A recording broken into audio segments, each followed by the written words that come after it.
ध्वनि एक प्रकार की ऊर्जा है जो जीवों के श्रवण इंद्रियों को जागृत कर देती है। जब ध्वनि हमारे कान में आती है तो हमारे कान के जितने पार्ट्स हैं, कान के अंदर के जितने पार्ट्स हैं, वो सब एक्टिव हो जाते हैं, वो सब कार्य करने लगते हैं और ध्वनि को वैद्य चुंबकीय तरंगों के रूप में यानी संकेत के रूप में बदलकर और मस्तिष्क तक भेजते हैं। फिर मस्तिष्क उसे रीड करता है, उसे आभास करता है और उसे पता चल जाता है कि क्या सुना जा रहा है।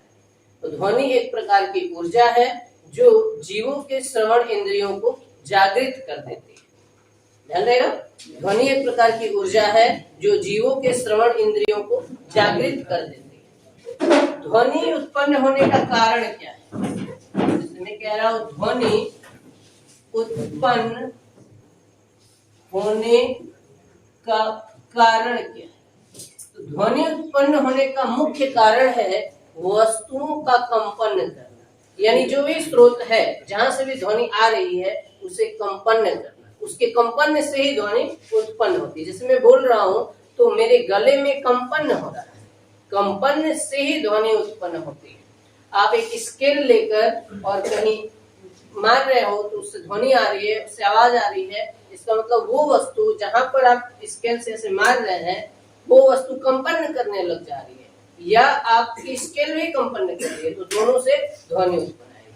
अगर पंखे की चलने की हल्की हल्की आवाज आ रही है तो उसका कारण ये है कि पंखे के ब्लेड हल्के हल्के कंपन कर रहे हैं। कोई भी चीज, जैसे स्पीकर है, स्पीकर को आपने ध्यान से देखा होगा साउंड बॉक्स में कि अगर कोई म्यूजिक वगैरह चल रहा है तो उसका स्पीकर कंपन करता है, तो उसके कंपन से ही ध्वनि उत्पन्न होती है। अगर कोई भी ध्वनि आ रही है तो ये आपको समझ जाना है कि जो भी स्रोत है जहां से ध्वनि आ रही है वो कंपन कर रही है, तभी ध्वनि आ रही है। यानी ध्वनि का मुख्य कारण स्रोत का कंपन करना है। स्रोत जब कंपन करेगा ध्वनि उत्पन्न हो जाएगी। कोई पूछे ध्वनि क्या है तो कहना ध्वनि एक प्रकार की ऊर्जा है जो जीवों के श्रवण यानी सुनने वाली इंद्रियों को जागृत कर देता है। समझिए,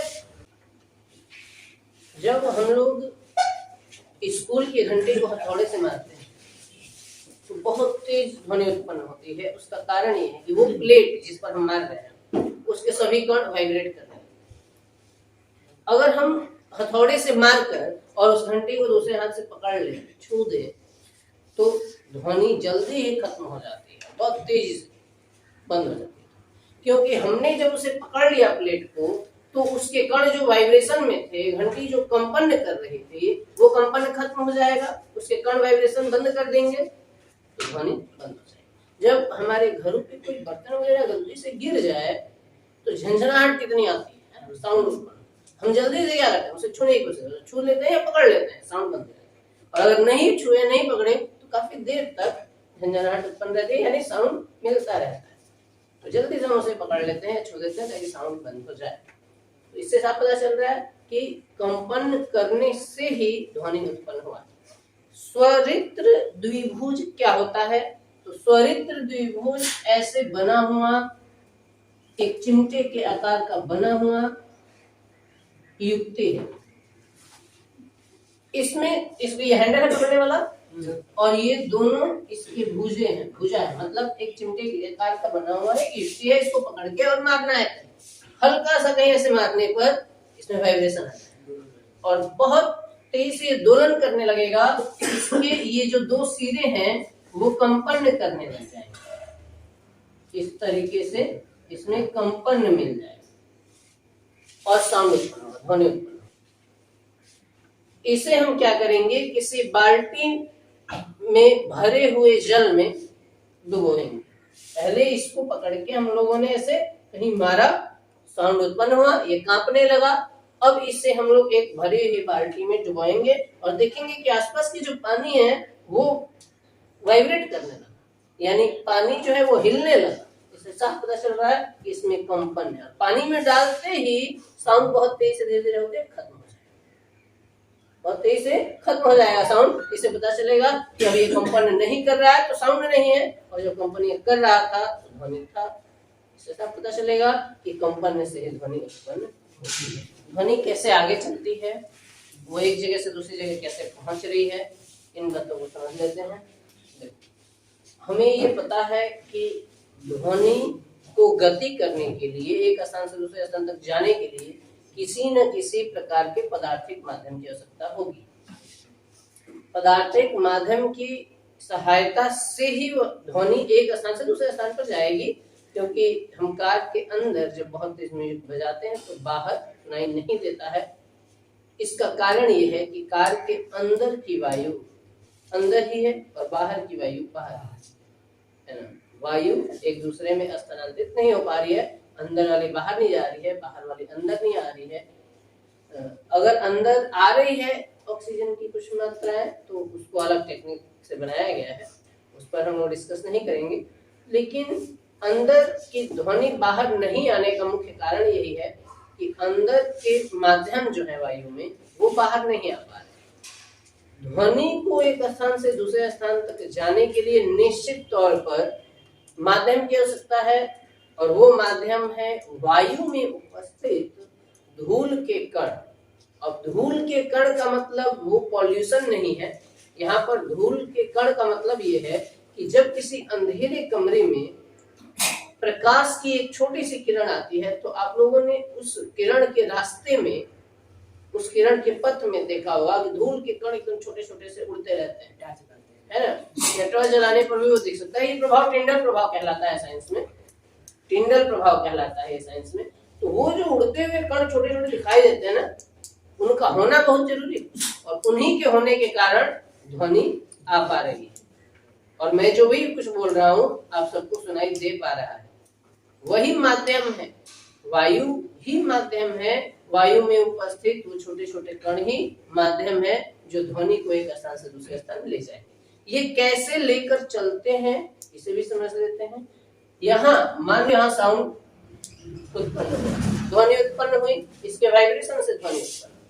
अब वायु है और हमें यहाँ पर सुनना है, बीच में वायु है, तो वायु के बहुत सारे कण हैं। अब घटना ये हुआ कि इस कंपन ने इस कण को धक्का दिया, बल लगाया, ऊर्जा दिया, कंपन दिया, जो आप कह लें। अब ये कण अपने सामने स्थिति से, यानी जहां है वहां से आगे चला और ये इसको टक्कर दिया, और टक्कर देने के बाद पहला कण खुद पहले वाली अवस्था में आ गया जहां वो था, और अगला कण अब आगे बढ़ के इसको धक्का दे रहा है और खुद पहले जैसे हो जा रहा है, पहले वाली अवस्था में आ जा रहा है। इस तरीके से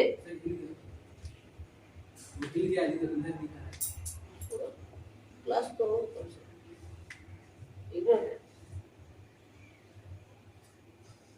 अब इस तरीके से एक कण आगे वाले कण को ध्वनि दे रहा है, और ये वाला उसके आगे वाले कण को ध्वनि दे रहा है, ये उसके आगे वाले को, और एक कण दूसरे को ध्वनि देते देते देते देते वो फाइनली पहुंच जाएंगे अंत तक जहां पर आपको सुनना है। तो देखो, जब इस स्वरिक्र द्विभुज को हम लोग कंपन करा रहे हैं तो इसकी एक भुजा कंपन करते हुए यहाँ के जो कण है उन पर बल लगा रही है और उनको कंपन दे रही है। अब ये जो वायु का कण है ये अगले कण को कंपन दे रहा है, ये इसके अगले कण को, और ये फिर अगले, और खुद क्या हो रहा है, पहले वाली अवस्था में है।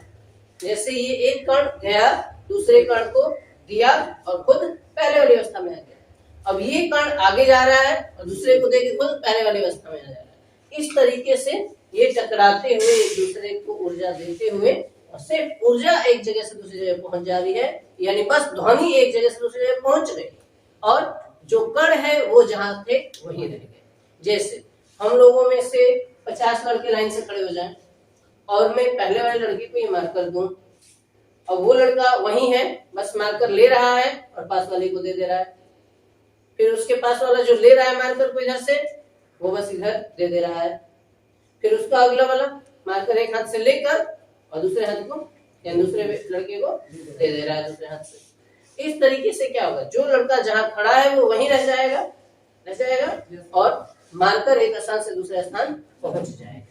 कई बार ऐसा होता है, पीछे वाले बच्चों को मुझे किताब देनी, पीछे वाले बच्चे को किताब देनी है, अब इस आगे वाले बच्चे को मैंने दे दिया, वो पीछे पकड़ा दिया, उसने उसके पीछे पकड़ाया, उसने उसके पीछे पकड़ाया। इस तरीके से जो बच्चा जहां बैठा हुआ है वो वहीं रह गया, बस किताब चली गई पीछे। उसी तरीके से यहाँ माध्यम के कण जहां है वहीं रह जाते हैं और बस ध्वनि आगे चली जाती है। तो इसमें माध्यम के कण कंपन करते हैं लेकिन अपने स्थान को बदल के दूसरी जगह नहीं जाते हैं, जहां है वहीं रह गए, बस ध्वनि को स्थानांतरित करते गए और ध्वनि आगे चली जाती है। इस तरीके से ध्वनि एक स्थान से दूसरे स्थान पर आराम से पहुंचती है। हम लोगों के दैनिक जीवन में ज्यादातर ध्वनियां हम वायु से होकर आते हुए सुनते हैं। इस वजह से हम लोग बार बार ध्वनि के संचरण के लिए माध्यम के बारे में जो पढ़ रहे हैं वो है वायु के कण। लेकिन इसका मतलब ये नहीं समझना है कि ध्वनि दूसरे माध्यमों में नहीं जाएगी। ध्वनि के संचरण के लिए किसी भी पदार्थिक माध्यम की आवश्यकता है। जल में भी जाएगी, लोहे में भी जाएगी। जब गोताखोर मोती ढूंढने समुद्र में गोता लगाता है, सूट वगैरह पहन के जाता है, तो वो भी ध्वनि को सुन लेता है। पानी के अंदर भी ध्वनि जाती है। जब कोई गडेरिया अपने भेड़ों को रेलवे ट्रैक से पार करवाता है तो पहले रेलवे ट्रैक पर कान लगाकर सुन लेता है कि ट्रेन तो नहीं आ रही है। बहुत दूर भी ट्रेन हो, 6-7 किलोमीटर से भी अधिक दूर, तो भी ट्रेन की पटरी पर उसको आवाज सुनाई दे जाती है कि ट्रेन आ रही है और वो भेड़ों को पहले ही रोक के रख लेता है, क्योंकि भेड़ों की संख्या ज्यादा है तो एक्सीडेंट होने का चांस ज्यादा हो जाएगा, पार होने में समय लगेगा। तो लोहे में भी ध्वनि चलती है, जल में भी ध्वनि चलती है, लेकिन हमारे लिए ज्यादातर यूजफुल होता है कि वायु में ध्वनि चल रही है तो हम लोग वायु पर ज्यादा डिस्कस कर रहे हैं। लेकिन ध्यान रखना आप लोग, सभी माध्यमों में ध्वनि चलती है। ध्वनि के संचरण के लिए किसी भी प्रकार के पदार्थिक माध्यम की आवश्यकता है। अब लोगों को यह भी बता दिया कि ध्वनि कैसे एक कण से दूसरे कण में होते हुए चलती है। अब यहाँ ये समझ लो कि ठोस, द्रव और गैस, ठोस, द्रव और गैस तीनों माध्यमों में ध्वनि चल रही है। किस माध्यम के कण बहुत पास पास ठोस के, तो इसमें ध्वनि सबसे तीव्र वेग से जाएगी। और फिर द्रव के, तो ठोस से कम वेग होगा द्रव में, लेकिन गैस से ज्यादा वेग होगा। और सबसे धीरे चलेगी गैस यानी वायु में, जो लगभग 332, कहीं 330, कहीं 334 मिलेगा, लेकिन लगभग 332 मीटर पर सेकेंड के वेग से चलती है ध्वनि। यानी मैं जो बोल रहा हूँ इसका वेग लगभग 332 मीटर प्रति सेकेंड रहा होगा। 5950 मीटर पर सेकेंड बताया जा रहा है कि ध्वनि की चाल, और 1530 मीटर पर सेकेंड के आसपास द्रव, और यहाँ गैस में 332 होना एकदम फिक्स नहीं है, क्योंकि वहां पे वायु की दिशा पे भी निर्भर करेगा। सर्दी का मौसम है या गर्मी का, इस पर भी निर्भर करेगा। और हम वायु में पढ़ रहे हैं या किसी दूसरे गैस में पढ़ रहे हैं, इस पर भी निर्भर करेगा। तो जो ये वातावरण है जो हमारे और आपके बीच में है, इस वातावरण में लगभग 332 मीटर पर सेकेंड होगा। मौसम के हिसाब से इसकी स्पीड बदलती रहती है, लेकिन ये एग्जाम में लिखा जा सकता है। और द्रव में भी ये, तो द्रव में भी कई सारे द्रव हैं। समुद्री द्रव है, सामान्य द्रव है जो हम लोग पीते हैं, फिर कोई भी जैसे एल्कोहल है, जैसे H2SO4 है, तो इन सब में अलग अलग हो जाएगा। वैसे जो हम समुद्री जल होता है जो खारा होता है, उसमें ये लिखे हुए हैं 1530 मीटर पर सेकेंड का स्पीड से। अभी हम लोग समझ लेते हैं कि यांत्रिक तरंग क्या है, वो इनके प्रकार क्या है। यांत्रिक तरंगे ऐसी तरंगे जिनके संचरण के लिए माध्यम की आवश्यकता होती है, यांत्रिक तरंगे कहलाती हैं। ऐसी तरंगे जिसको एक स्थान से दूसरे स्थान तक जाने के लिए किसकी आवश्यकता होती है? माध्यम की आवश्यकता होती है, यांत्रिक तरंगे। आप अपने घर से यहाँ तक आए, आपको किसी न किसी माध्यम की आवश्यकता पड़ी, जैसे साइकिल, बाइक या किसी दूसरे व्हीकल की, कार की, या आप खुद अपने पैरों को माध्यम बनाकर आए। लेकिन आप किसी न किसी प्रकार से एक माध्यम के द्वारा यहाँ आए, तो आपको इस संचरण के लिए एक माध्यम की आवश्यकता है। उसी तरीके से जिन तरंगों के संचरण के लिए माध्यम की आवश्यकता होती है, यांत्रिक तरंगे कहलाती हैं। यांत्रिक तरंगे दो प्रकार की होती है। पहला प्रकार इसका होगा अनुदैर्ध्य और दूसरा होगा अनुप्रस्थ। अनुदैर्ध्य और अनुप्रस्थ को समझिए। अनुप्रस्थ तरंगे इस तरीके से कंपन करते हुए चलेंगे, यानी संचरण की दिशा के लंबवत कंपन होगा इनमें, और अनुदैर्ध्य में ये इस तरीके से चलेगी। जैसे एक स्प्रिंग को खींच के छोड़ दिया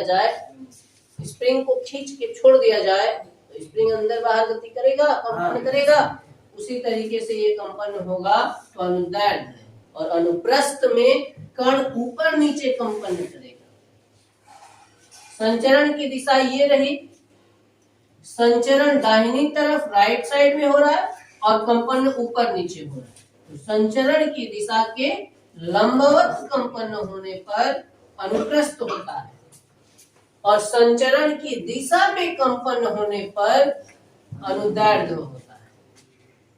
ऐसी तरंगे जिनके संचरण में माध्यम के कण संचरण की दिशा के लंबवत कंपन करते हैं, अनुप्रस्थ तरंगे कहलाती हैं, तथा जिनमें माध्यम के कण संचरण की दिशा में कंपन करते हैं, अनुदैर्ध्य तरंगे।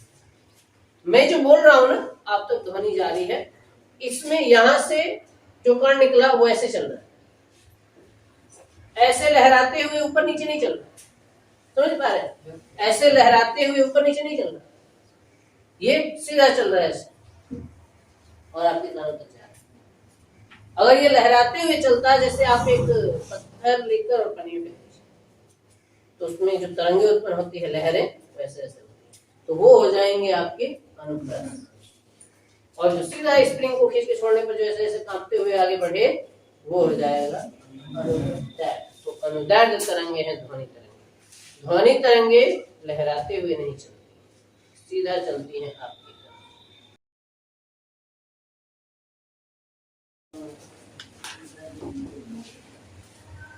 हम ये समझ रहे हैं कि अनुप्रस्थ तरंगे और अनुदैर्ध्य तरंगों में अंतर क्या है। हम अनुप्रस्थ तरंगों और अनुदैर्ध्य तरंगों में अंतर समझ रहे हैं। इसके पहले पॉइंट को समझना, अनुप्रस्थ तरंगे ये ऊपर और नीचे ऐसे कंपन करते हुए चलती है, यानी इन तरंगों में माध्यम के कण तरंग के चलने की दिशा के लंबवत कंपन करते हैं। जिस दिशा में तरंग चल रही है उसके ऊपर नीचे कंपन करते हैं। अनुदैर्ध्य तरंगों में माध्यम के कण तरंग के चलने की दिशा में कंपन करते हैं। दूसरा पॉइंट ये है, अनुप्रस्थ तरंगे श्रृंग तथा गर्तों के रूप में आगे बढ़ती है। जैसे इसमें मैंने बताया कि ऐसे ये ऊपर चल रही है और नीचे आ रही है, तो इसको हम लोग श्रृंग कहते हैं और इस नीचे वाले को हम लोग गर्त कहते हैं। तो अनुप्रस्थ तरंगे श्रृंग तथा गर्तों के रूप में आगे बढ़ती है, और अनुदैर्ध्य तरंगे संपीड़न तथा विरलन के रूप में आगे बढ़ती है। संपीड़न और विरलन को ध्यान से समझना। जब स्वरित्र द्विभुज को हम किसी चीज पर ऐसे मारते हैं तो ये कंपन करने लगता है, इसके इस तरीके से कंपन होने लगता है।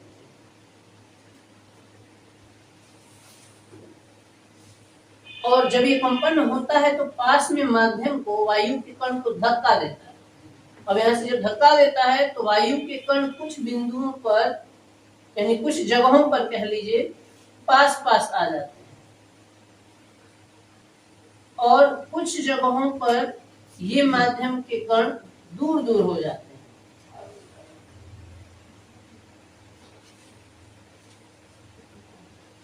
तो यहां से यहां तक आप ध्यान दोगे अगर, तो ये पास पास में है और ये दूर दूर में है, फिर पास पास हो जाएंगे इस तरीके से। बनाने में बहुत समय लगेगा, आप लोग इसे समझ सकते हैं। ये कण बहुत पास पास आ गए, और पास पास आएंगे, फिर एक दूसरे को धक्का देके दूर हो जाएंगे। तो यहाँ फिर से ये दूर दूर हो। तो जहां ये पास पास में रहते हैं कण, इसे हम लोग संपीड़न कहते हैं, और जहां ये दूर दूर रहते हैं इसे हम लोग विरलन कहते हैं। तो जहां पर संपीड़न होता है, यहाँ कण पास पास है, मतलब घनत्व बढ़ गया। आप एक टेबल पर 2 लोग बैठे हुए, घनत्व कम है। एक टेबल पे 5 लोग बैठ गए, घनत्व ज्यादा हो गया, है ना। यानी वहां पे कणों की उपस्थिति ज्यादा हो गई उतनी ही एरिया में। तो यहाँ पर संपीड़न ज्यादा हो गया और यहाँ पर विरलन, मतलब संपीड़न हो गया यानी घनत्व ज्यादा हो गया, और यहाँ विरलन हो गया यानी घनत्व कम हो जाना। तो याद रखेंगे कि अनुदैर्ध्य तरंगे संपीड़नों और विरलनों के रूप में आगे बढ़ती है, जबकि अनुप्रस्थ तरंगे स्ट्रिंग और गर्तों के रूप में आगे बढ़ती है। हेलो, अच्छा 6 नहीं था क्या?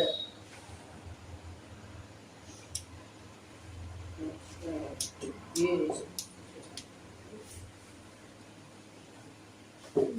मुझे क्या भेजे?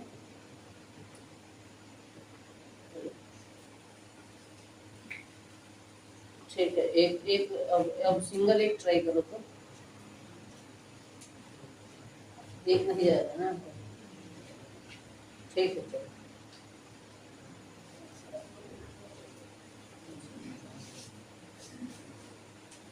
हाँ, थर्ड पॉइंट में हम लोगों ने लिखा है कि यह तरंग केवल ठोस माध्यमों तथा द्रव के पृष्ठों पर उत्पन्न हो सकती है। देखिए अनुप्रस्थ तरंगों की बात हो रही है। तो थर्ड पॉइंट में हम समझ लेते हैं कि केवल ठोस माध्यमों तथा द्रव के ऊपरी सतहों पर उत्पन्न हो सकती है। स्ट्रिंग और गर्त बनाना है ना इसे, तो स्ट्रिंग और गर्त ठोस में बनेगी या द्रव के ऊपरी सतह पर। आप लोग अनुप्रस्थ तरंग में जैसे यहाँ पर एक कोई जमीन में कील लगा दीजिए या किसी दृढ़ आधार से एक रस्सी को बांध कर और दूसरे हाथ से रस्सी पकड़ लीजिए और इसे बहुत तेजी से ऐसे रस्सी को ऊपर नीचे करिए तो लहरें उत्पन्न होंगी। ये है अनुप्रस्थ तरंग। और ये ठोस है रस्सी, इसमें अनुप्रस्थ तरंग उत्पन्न हो जाएगी। लोहे के अंदर अनुप्रस्थ तरंग उत्पन्न हो सकती है। द्रव के केवल ऊपरी सतह पर उत्पन्न होगी, अंदर नहीं। द्रव कहीं पर तालाब के पास जाके हम एक पत्थर उसमें फेंक दें तो उसके आसपास में यही तरंगे उत्पन्न होते हैं, अनुप्रस्थ तरंग, लहरों की तरह। और वो कैसे होती हैं? फिर दूर हटती जाती है ना। तो वो तरंगे दूर हटती जाती हैं, गोल में ऐसे नहीं बन जाता, फिर वो दूर हटने लगती हैं। वो है द्रव की ऊपरी सतह पर अनुप्रस्थ तरंगों का उत्पन्न होना। द्रव के अंदर नहीं उत्पन्न हो पाएंगी। वायु में अभी जो मैं बोल रहा हूँ, इसमें मतलब मैं बोल रहा हूँ और आपको सुनाई दे रहा है, तो इसमें अनुप्रस्थ तरंगे नहीं है, इसमें अनुदैर्ध्य तरंगे। ध्वनि अनुदैर्ध्य होता है, ध्वनि ऐसे ऊपर नीचे कंपन करते हुए नहीं जाता है, ऐसे संचरण की दिशा में कंपन करते हुए जाता है। अब ये जो है थर्ड पॉइंट में कि अनुप्रस्थ तरंगे केवल ठोस और द्रव के ऊपरी सतह पर उत्पन्न होती है, जबकि अनुदैर्ध्य तरंग ठोस, द्रव और गैस तीनों माध्यमों में उत्पन्न होती है। ये एक अंतर है, विशेष अंतर है। अब फोर्थ पॉइंट में हम लोगों ने लिखा कि इसके दाब और घनत्व में परिवर्तन नहीं होता है। तो एक तरंग है जो ऊपर नीचे स्ट्रिंग और गर्त के रूप में जा रही है। यहाँ पर माध्यम के कण बहुत पास पास नहीं आ रहे हैं या बहुत दूर दूर नहीं जा रहे हैं, बराबर है। यहाँ जितनी दूरी पर बने हुए रहेंगे उतनी दूरी पर रहेंगे, बस ऊर्जा के रूप में एक दूसरे को स्थानांतरित करते हुए आगे बढ़ जाएंगे। लेकिन इसमें क्या हो रहा है कि संपीड़न और विरलन बन रहा है। तो जहां संपीड़न बन रहा है वहां घनत्व बढ़ गया और जहां विरलन बना वहां घनत्व कम हो गया। तो इसमें यानी अनुदैर्ध्य में घनत्व में परिवर्तन होता है और दाब में भी परिवर्तन होता है। घनत्व और दाब बदलते रहते हैं अनुदैर्ध्य, जबकि अनुप्रस्थ में घनत्व और दाब में कोई परिवर्तन नहीं होता है। ये चौथा पॉइंट है। कुछ क्वेश्चन हो तो आप पूछिए। ध्वनि तरंग के लक्षण, कैरेक्टरिस्टिक्स ऑफ साउंड वेव।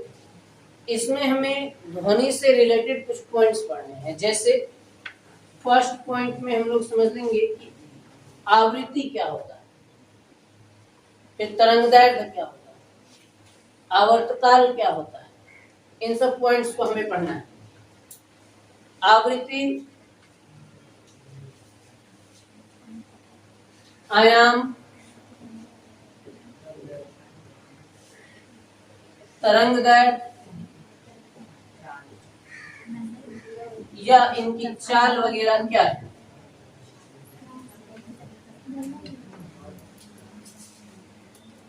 तो आपको मैं पहले शॉर्टली समझा दूं कि आवृत्ति क्या है। एक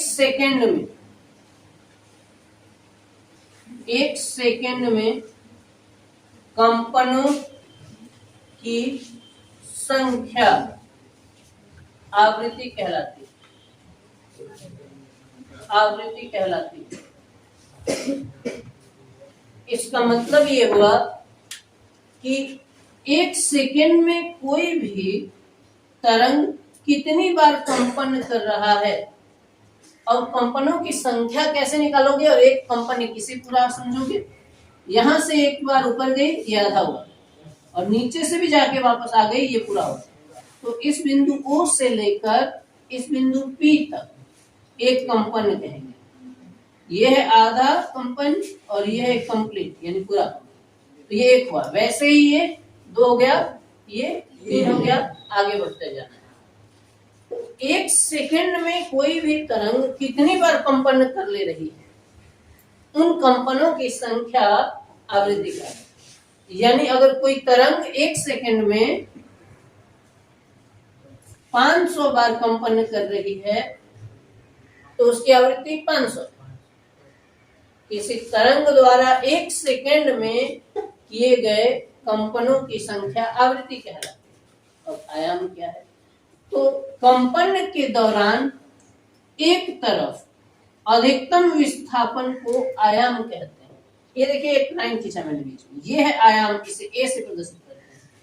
ये है आयाम नीचे की तरफ, इसे ए से प्रदर्शित करते हैं। कई तरंगे आपको बड़े आयाम भी प्रदर्शित कर सकते हैं, जैसे यहां से इस तरफ कंपन करना। तो इन दोनों में अंतर ये है कि इसके आयाम छोटे हैं और इसके आयाम बड़े हैं। ये एक तरफ कितना दूर जाके आया है, ये हो गया आपका आयाम। तरंगदैर्घ्य बताते हैं। एक कंपन पूरा करने में तय की गई क्षैतिज दूरी, जैसे यहाँ बिंदु O है और यहाँ बिंदु P है। तो एक कंपन पूरा करने में O से ये कहां तक चला गया? P तक। क्योंकि एक बार ऊपर जाकर आना और एक बार नीचे जाकर आना, ये कंपन कहलाएगा। तो एक कंपन करने में O से P तक, तो ये इसका तरंगदैर्घ्य कहलाता है। इसे लैम्डा से प्रदर्शित करते हैं। तरंगदैर्घ्य का मतलब है कि एक कंपन पूरा करने में कितनी क्षैतिज दूरी तय कर रहा है, वो तरंगदैर्घ्य। तरंगदैर्घ्य को लैम्डा से प्रदर्शित करेंगे और इसका मात्रक एंगस्ट्रॉम होता है। सिंपल सा ध्यान रखना, ये दूरी ही है, लेकिन एक कंपन पूरा करने में। अब मैं एक कदम चलने में कितनी दूरी तय करूंगा? तो एक बार एक पैर बढ़ाया तो आधा कदम हुआ ये, और जब दूसरा पैर बढ़ा दे पूरा कदम हुआ। तो दूरी नाप लेनी है, कितना दूर में चल के आया एक कदम चलने में। उसी तरीके से एक कंपन पूरा करने में तय की गई क्षैतिज दूरी तरंगदैर्घ्य। फिर यहाँ चाल है।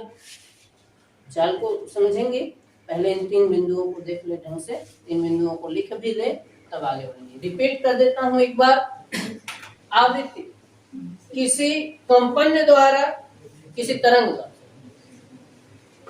आवृत्ति किसी तरंग द्वारा एक सेकंड में किए गए कंपनों की संख्या आवृत्ति है। जैसे मैं जो बोल रहा हूं उसकी आवृत्ति लगभग 5000 हो सकती है, 6000 हो सकती है। एक सेकंड में 5000 बार कंपन कर रही है मेरी ध्वनि। आपको बता दूं, 20 बार कंपन करने से, 20 बार अगर कंपन करने से कम कंपन होगी तो आपको सुनाई ही नहीं देगी। यानी कोई स्रोत कंपन तो कर रहा है, लेकिन एक सेकंड में 20 बार से कम कंपन कर रहा है। तो उसकी ध्वनि आपको सुनाई नहीं देगी। जैसे ये मेरा उंगली है, अब ये कंपन कर रहा है, लेकिन 1 सेकंड में 20 बार नहीं कर पा रहा है, तो ये कंपन कर रहा है, तो इसकी ध्वनि आपको सुनाई नहीं देगी। समझ गए? और अगर कोई कंपन 20 से अधिक हो जा रहा है तो आपको सुनाई देगा। 20 से 20,000 तक सुनाई देगा। 20 से सीधा 20,000 चले जाओ, यहाँ तक आपको सुनाई देने लग जाएगा। लेकिन अगर उससे भी अधिक हो जाएगी तब भी आपको सुनाई नहीं देगा।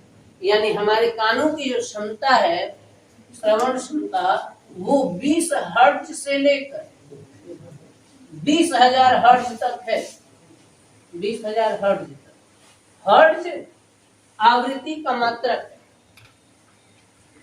हर्ट्ज आवृत्ति का मात्रक। अगर कोई भी स्रोत 20 बार कंपन कर रहा है तो आपको सुनाई देने लग जाएगा कि हाँ देखिए यहाँ कंपन हो रहा है या यहाँ से ध्वनि उत्पन्न हो रही है कुछ। और 20,000 तक कर रहा है तो तक सुनाई देता रहेगा। उससे अधिक हो जाने पर आपके कानों में परेशानी हो सकती है, आपको सुनाई नहीं देगा। समझ गए? और 20 से कम कौन कंपन करता है? तो भूकंप वगैरह आ जाए। भूकंप जब आता है तो पृथ्वी जो कंपन करती है वो 20 से कम कंपन करती है, तो हम लोग उसे नहीं सुन पाते। जबकि दूसरे जानवर वगैरह उसे सुन सकते हैं। हम लोगों को पहले से आइडिया लग जाता है कि हाँ भूकंप आने वाला है, वो पहले से सावधान हो जाते हैं, खड़े हो जाते हैं, भागने लगते हैं। उस समय जो कंपन होता है वो हमें सुनाई नहीं देता, क्योंकि 20 से कम है। 20,000 से अधिक हर्ट्ज चमगादड़ वगैरह सुन पाते हैं, लेकिन हम लोग नहीं सुन पाते। हमारे सामान्य कान की जो श्रवण क्षमता है वो 20 हर्ट्ज से 20,000 हर्ट्ज तक ही है। उसके बाहर भी नहीं सुनाई देगा और उससे कम भी नहीं सुनाई देगा।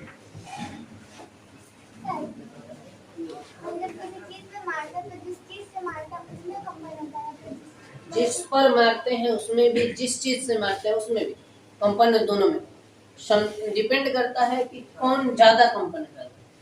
मेरे स्कूल में, स्कूल की जो घंटी है वो तांबे की, और जिससे मारते हैं वह थोड़ा लकड़ी का। तो लकड़ी में ज्यादा कंपन होगा या तांबे में ज्यादा? तांबे में। इसलिए वो घंटी बहुत तेज बजती है, जबकि हथौड़ी से आवाज नहीं आती है। तो जिसमें ज्यादा कंपन होगा वो ज्यादा ध्वनि उत्पन्न करेगी। कंपन दोनों में होता है, जिस पर मारते हैं उसमें भी, जिससे मारते हैं उसमें भी, लेकिन ज्यादा किसमें हो रहा है वो डिपेंड करता है कि ध्वनि किस तरह।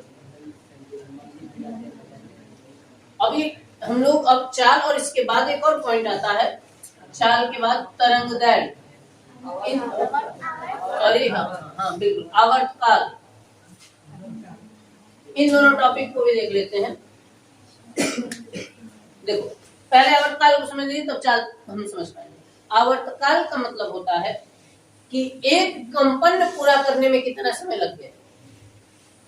ये तरंग चलना शुरू करती है, यहाँ से ऊपर गई, फिर यहाँ से नीचे, और एक कंपन पूरा करने में कितना समय लिया इसने, वो तरंगदैर्घ्य कहलाता है। और इसे हम लिखते हैं आवर्तकाल कहलाता है। तरंगदैर्घ्य बार बार कह दे रहा हूं, आवर्तकाल कहलाता है और इसे लिखते हैं T। कोई तरंग अपना एक कंपन पूरा करने में जितना समय लेती है वह उस तरंग का आवर्तकाल है। कोई तरंग अपना एक कंपन पूरा करने में जितना समय लेती है वह समय उस तरंग का आवर्तकाल कहलाता है। इसे T से प्रदर्शित करते हैं। क्लियर है? अब आ जाइए चाल पर। तो चाल बराबर आप सिंपल जानते हो, दूरी बटे समय। तो चाल बराबर दूरी बटे समय। अब बताओ, इस एक कंपन में तय की गई दूरी को क्या कहते हो आप? आयाम तो ऊपर नीचे है ना, ये आयाम है, तरंगदैर्घ्य कहते हो। एक कंपन जब पूरा हुआ तो तय की गई क्षैतिज दूरी को क्या कहते हैं? तरंगदैर्घ्य। तो यह तरंगदैर्घ्य, उसे लैम्डा से प्रदर्शित करते हो। और बटे में समय को यहाँ क्या कहते हैं? आवर्तकाल कहते हो। एक कंपन पूरा करने में लगे समय को आवर्तकाल कहते हो, तो लैम्डा बाई T। यानी यहाँ पर तरंग की चाल बराबर तरंगदैर्घ्य बटे में आवर्तकाल। तरंगदैर्घ्य यानी तय की गई क्षैतिज दूरी, और बटे में समय यानी आवर्तकाल। आवर्तकाल ये ध्यान रखना है चाल निकालने के लिए। वही चाल बराबर दूरी बटे समय है, लेकिन यहाँ दूरी की जगह तरंगदैर्घ्य है, क्योंकि तय की ये क्षैतिज दूरी का ही नाम तरंगदैर्घ्य बना है। समय की जगह आवर्तकाल है, क्योंकि एक कंपन पूरा करने में लगे समय को ही आवर्तकाल कहते हैं। तो लैम्डा बाई टी आ जाएगा। चाल को तो भी ही लिखते हैं, तो चाल को भी लिखेंगे यहाँ, भी इक्वल लैम्डा बाई टी। लिखिए हेडिंग है। हेडिंग मतलब ये जो पॉइंट लिखे हो ना 5, इसी के आगे नया हेडिंग नहीं है, इसी पांचों को लिखना है हमें। पहला क्या लिखे? लिखिए आप, लिखिए फ्रीक्वेंसी।